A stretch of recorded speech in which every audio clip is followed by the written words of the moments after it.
go, guys. It's taking forever. I want to get this over with. Last one. Last one. Most people don't like to spar 1 week out, but it's in the blood. It's the only thing that makes everything go away.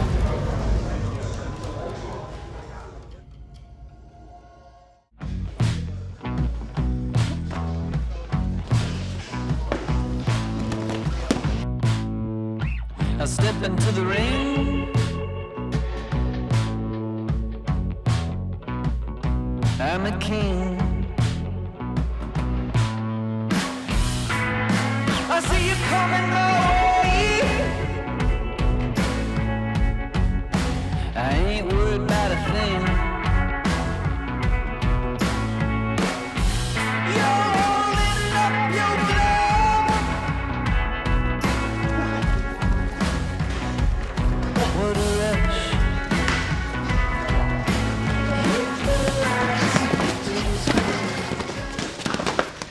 Guys, come on, let's go.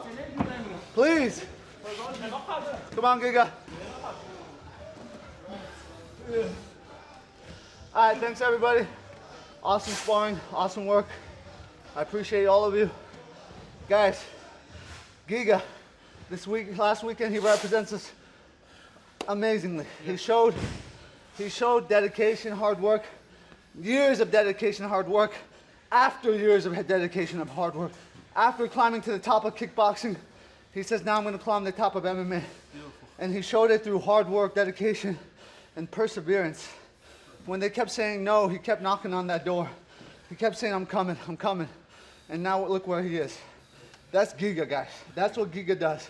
Persevere. And now you guys look at him like, oh, Giga, top guy. But he's doing the same thing he was when he was beginning. You guys have to pay attention. You have to look up to what he does right and follow. And I appreciate that. I got this blue collar mentality of, okay, I beat number 10, what's next? Number 9. Okay, if I beat number 9, what's next? Number 8. But opportunity knocks differently, especially in the UFC. Sometimes you beat number 10 and you may have a chance to fight number 3. So don't be overzealous, and that was me. That's what I did. I was so like, okay, I just beat Dakar, so I got to get somebody top 15. Okay, I can't get top 15. Well, I'll just take Scott. I don't need to wait. I won't wait. Boom. I fight Scott. Okay, I got Charles. Man, Charles doesn't want to fight. Whatever. Who's next? And then, you know, I was gonna fight somebody outside the rankings, and then they finally gave me Diego. And to be honest with you, after the Diego fight, I thought I was gonna get like a number 8, number 7, whoever those guys are. That's who I was gonna fight next, but Tony said yes. For as long as I've known Benny, from the first day I met him, he always made it clear, one day I'm gonna be UFC champ. I'm gonna be the best in the world, and there's no question about it. And I respect that. And you know, every single day he makes an effort to get there. And one thing that makes Benny, I think, unique is he doesn't need any validation from anyone. He has confidence in himself and his skills, and if there's something that's lacking, he'll find it and he'll say, this is what I'm lacking, this is how I'm gonna fix it. He's so independent. He doesn't rely on someone to be like, hey, you know, you haven't been doing boxing. How about, you know, he'll do it himself. He'll be like, hey, I haven't been boxing as much. How do I get there? How do I get the training I need? He's just very independent, and I think that's what makes him a really good fighter. Nice. All right, last 2 minutes of camp. Gotta not slip.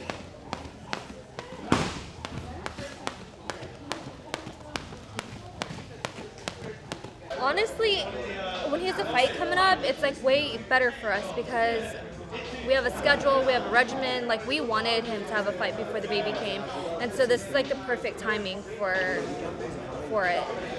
Baby comes end of June, so after this fight, he wants to go to Haiti again, crazy man. We'll see how that works, but then, you know, we like having a scheduled fight. You know, we have routine. Otherwise, he goes nuts.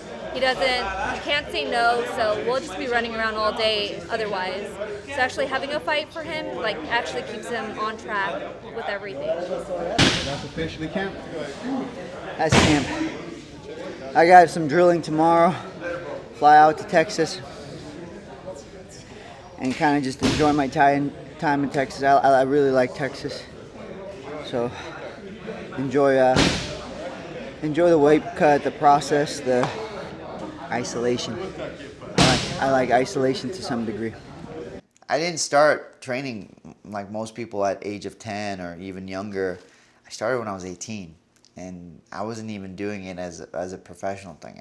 I did it as a hobby, and I just fell in love with it, and it turned into this tool that changed me from a boy into a man, and from a selfish man and into a husband now, and somebody who can hold that title and hold that responsibility. Because for a long time, I was just a kid, man. I just wanted to fight, and I don't really want to do media. I don't want to talk to people. I didn't understand the fact that, hey, the media helps you. The media puts you out there so people know you. I was like, oh, I don't care if people don't know me. Well, it's true. You don't need to care if they know you, but in order for the business to do better, people have to know you. And as I just didn't get that. In my brain, it just wouldn't click, and I just kept saying, no. I just got to beat up this guy. I got to beat up that guy, and just, man, I went through a lot of trial and errors. I don't have a perfect career, you know. I don't have a perfect number on my record,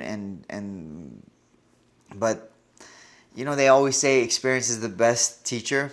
I wish I could learn from other people's experience, because that's the best way to do it. But sometimes you can't. Sometimes you have to make those mistakes yourself, and every mistake I made, God just like refined me. Yo, dude. That's his sweat towel. Who? Bro, he's been talking shit. You can't hold your breath for no 10 minutes or 25 minutes. You Before die. I said when Hey, I hyperventilate, the only person with medical training said it's horse shit. I want you to exhale and then hold your breath. I'm guessing with probably under 30 seconds, I'm guessing even under 20 seconds, you'll be like, oh shit, I gotta breathe. But with this method, you can do an exhale and hold your breath. I'm guaranteeing anyone on their first time by the third round is doing over a minute. Start, okay? So tell me when you're ready. What do you say you're gonna do? He said do a minute. You did 40 seconds, he said do a minute. Tell me when you're ready.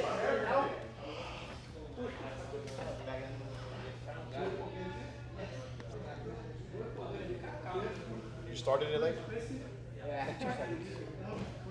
I got it already in my head.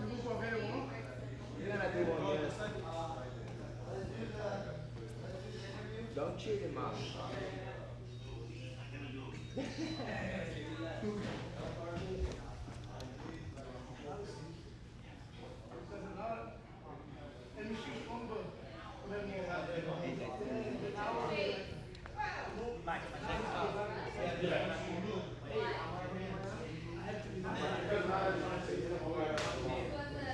He just beat you.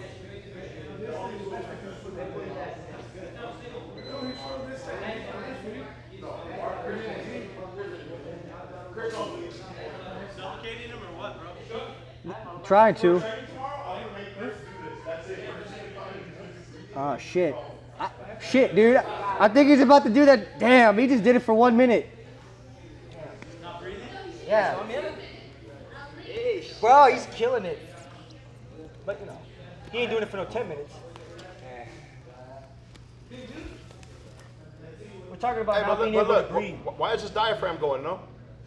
Look at his diaphragm. He good. He good. I mean, his nose is moving a little bit, but I think he's cheating. No, bro. I can't tell, but I think he's cheating. He getting to the struggle phase right now. Yeah. Just have him on 10 seconds. I mean, he's halfway there. He a minute and a half. I know. Bro, don't let him pass out. Listen, I'm I could have done more. Easy. 20 seconds left. Oh, let's go up. Bye, Benny. Bye, young lady. Have a good day. Wait, I need to take a picture. Oh, yeah. Before A move. Of your big belly? Yeah. Because we have an old one from when we were young. You're a big girl. Oh, goodness. I got starving. I'm not starving. It was my birthday last night. I ate so good. So I can be a little patient today. I just feel bad for you, bro. We gotta get some food, and they're just taking pictures. Yes. Nice. Let's see. Have you always lived in Cali? Or have you lived somewhere else in the U.S.? U.S. No, I was born in Iran. I came here when I was 9 years old, and I've been in California ever since. I lived in Tustin for like a year. I moved to Yorba Linda for 20 years. Currently, I am in Placentia/Anaheim area, but Yorba Linda will always be my home. I'm still looking to go back. My wife's like, shut your butt. You don't want to go? What a crazy. It's literally the neighboring city. It's a like 2 street miles over. down. It's 2 miles down. It's Yorba Linda, land It's of the name. bro. It's Yorba Linda, land of gracious living. I want to be there. Where all the old people live. There's a lot of old people. I love it. So where we at right now, man? It's called Ikram Grill. It's a Medi food. It's up there for me. I wouldn't say my favorite, but it's my wife's favorite for sure. So happy wife, happy life. I started training before I met Benny. So I met Benny at the gym. So I was in it before we started dating, which I think definitely helps. Because I had an idea of what he was going through, his training routine. Most days we were training in the same classes, and that's how, we spent a lot of time together. And then from there, when I started to go with him to his fights, I helped with his weight cuts, sitting in the sauna with him. So it was normal. It was just a natural thing. When he didn't have anyone to hold mitts, I would offer. Now he's just too picky and he won't let me hold mitts for him anymore, but in the past he did. That's yeah. I'm gonna need you to eat this one, Will. Yeah, that's fun to look at. Thanks, brother. You're a week out from weight cut day, brother, or weigh-in. This is oh man, the pistachio in there, nice and crunchy. If you get a good look at that, oh, it's so good. I gotta say, people badmouth Huntington Beach a lot, but it's got some of the best food. It's right by the water, and overall the people are great. Overall, there's some bad eggs everywhere. What do you do? He's a professional fighter. Yeah, how you doing? Professional what? Fighter. Do you do reporting or? Reporting? No, I fight. Yeah, I see. like 2 guys go in, 1 guy leaves. Like, Mad Max. Good luck. What are you gonna fight? May 15th. May 15th. Yeah. Where? That's Houston. Houston. Okay. Good luck. Pay-per-view. Yeah. What's your name? Benny. Benny. Benny, yeah. Nice to meet you. Take I'm care, Zach. bro. I have an IT company. I thought if you do reporting or shooting, maybe we can do a video or something for our company. Yeah. Good luck. He's great. All right. Food. Let me pray for the food. Lord, bless this food. Let nutrition strengthen us. Lord, thank you for one more day. Prepare us for all that's to come. In Jesus' name we ask. Amen. And the Lord told me He was going to give me a wife. He was going to give me a helper, but I just never realized it was going to be to this level. I have a best friend. I have someone who I can joke with every day. We fight every day, and we share responsibilities. And man, she picks me up more than I pick her up. I know it sounds crazy, but with what I do, I'm kind of beat up and broken a lot, and both physically and mentally. And she picks me up a lot more than you would think. And hopefully I do the same for her. But it's incredible how this journey of fighting, just the fighting aspect of it, how close it's brought us. I think it takes years to get those experiences from situations like dark situations, hard situations, the ups and downs of fighting. And I think we may made it through all of that already, and you know, we've only been married for a year, but we've had a lot of that before we were married, and I think that just made the bond so much stronger. So I got my best friend for the rest of my life, and I think that's where I'm at right there. How's the neck and the back feeling today? Okay, so I don't know exactly what we did last time, but it was so good. My neck felt so good afterwards, and then it carried through. Normally, it feels good afterwards, but it doesn't carry through for a day or two. But this time it did. So. Okay. We worked on like rotator cuff strengthening, so we can progress that, continue that today. Yeah. Does that affect your neck? Or? Not directly, but like you were saying, where you were getting the mobility, it just was loosening up areas. Like even just working on your form can help your neck with that. Well, I know he's taking off next week, so pretty much leaving him feeling mobile. That's the biggest thing, and feeling like he has a good understanding of what exercises to really help him get warmed up well and be using the right muscles when he's doing his warm-ups and stuff like that. Is it more specific of you just listening to him telling you what is tender, sore, needs to be adjusted, things like that, or is it something that it's just a continuous work on? There's a few things. So yes, I listen to what he's saying, but then also listening to what his body's telling me too. What feels more stiff, what's not moving, what's overworking. But yeah, it is a lot of how he's communicating with me, where he feels the muscles and stuff like that. Have you actually sat and watched one of those fights? I've watched it now that he's been one of my patients. I went back and watched. It's pretty cool. Pretty good to watch him fight. Yeah, good luck. Thank you. You're gonna do great. Yeah, and then I'll be back after. Yeah, just let me know. Yeah, take care, kid. Bye. We'll be watching. Thanks. You don't have to if it's stressful. Bro, you know, somebody asked my mom who's your favorite fighter, Right. and I was expecting, obviously me. Yeah, you want to go right and then another right. I was expecting her to say, "Oh yeah, my son." She said Nate Diaz, and I was like, "Are you kidding me?" Well, I get it. I get you don't want to say your son, but Nate Diaz of all people. How hot it get?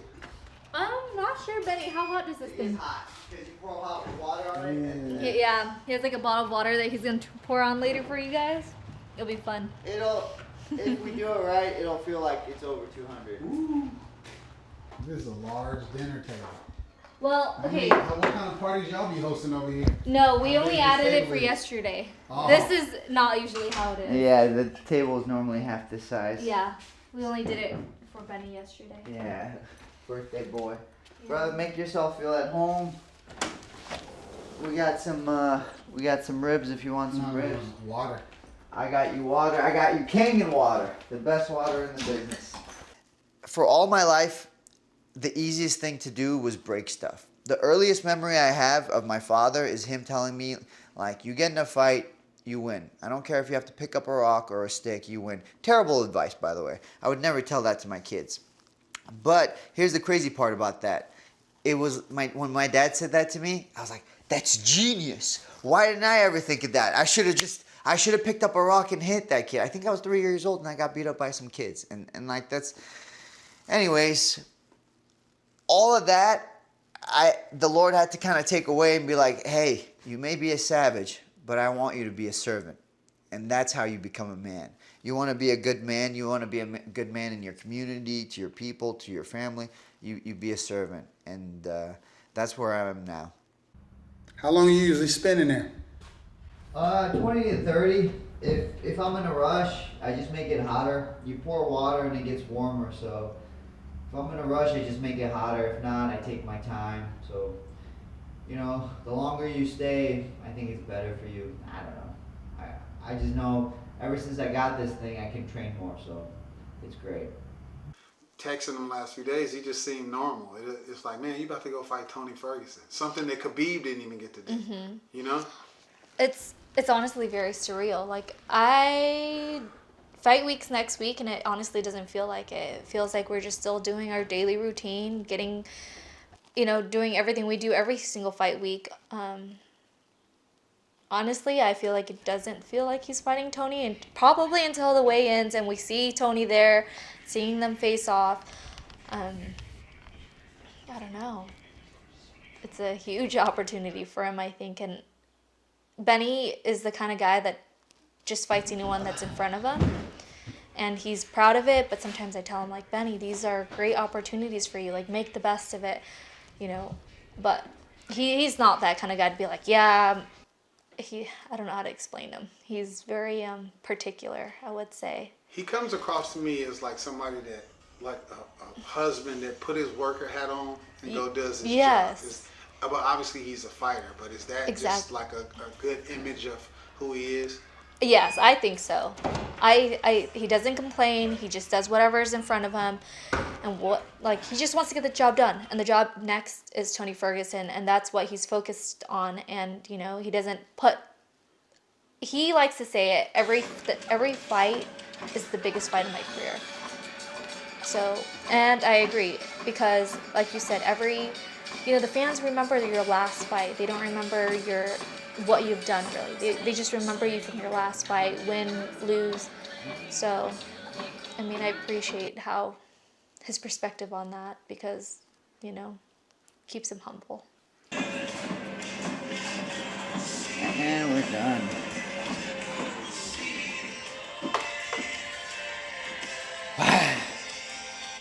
Meat and potatoes. That's going to be the first thing I eat after my weight cut.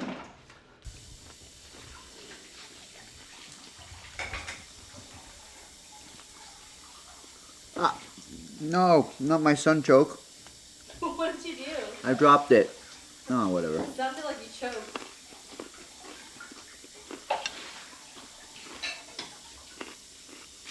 Oh, this one's tiny.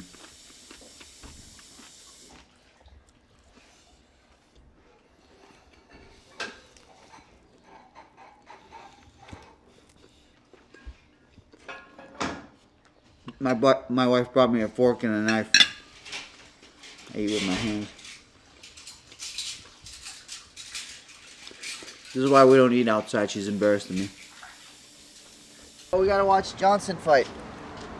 Michael? No. Anthony Rumble. Rumble. Oh. I'm. Dang it.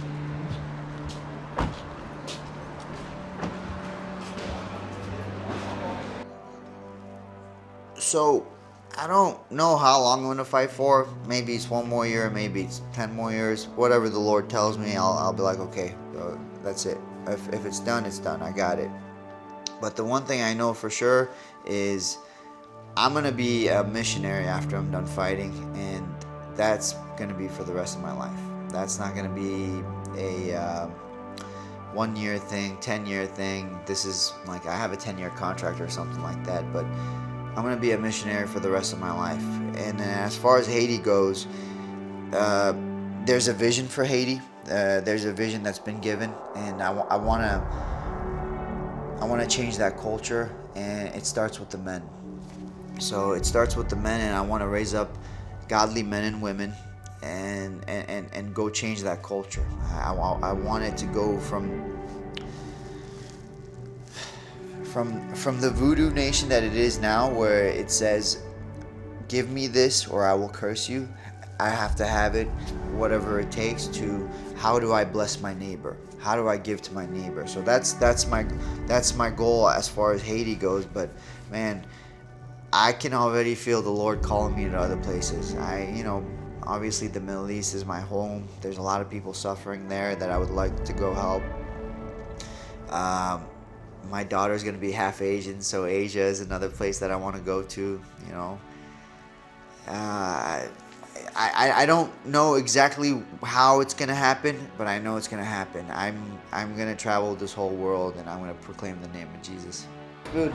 It's a big hole, and I said, "Whoa, let's go." I leave tomorrow, Texas. I was gonna come out to this song by George Strait. All my exes live in Texas, but I think Victoria would kill me after the fight.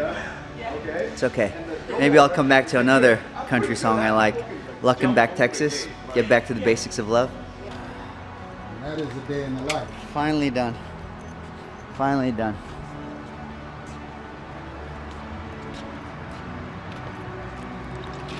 Now I just want to go home and pray I can get some sleep. And that's it. You got a pack too. Oh crap. Well, my wife is great at that. Where are you going next? I'm going to Texas For what? for a guy named Ferguson, Tony Ferguson. Some say he's a legend. Oh yeah, it's gonna be fun. I'm actually really excited for Tony.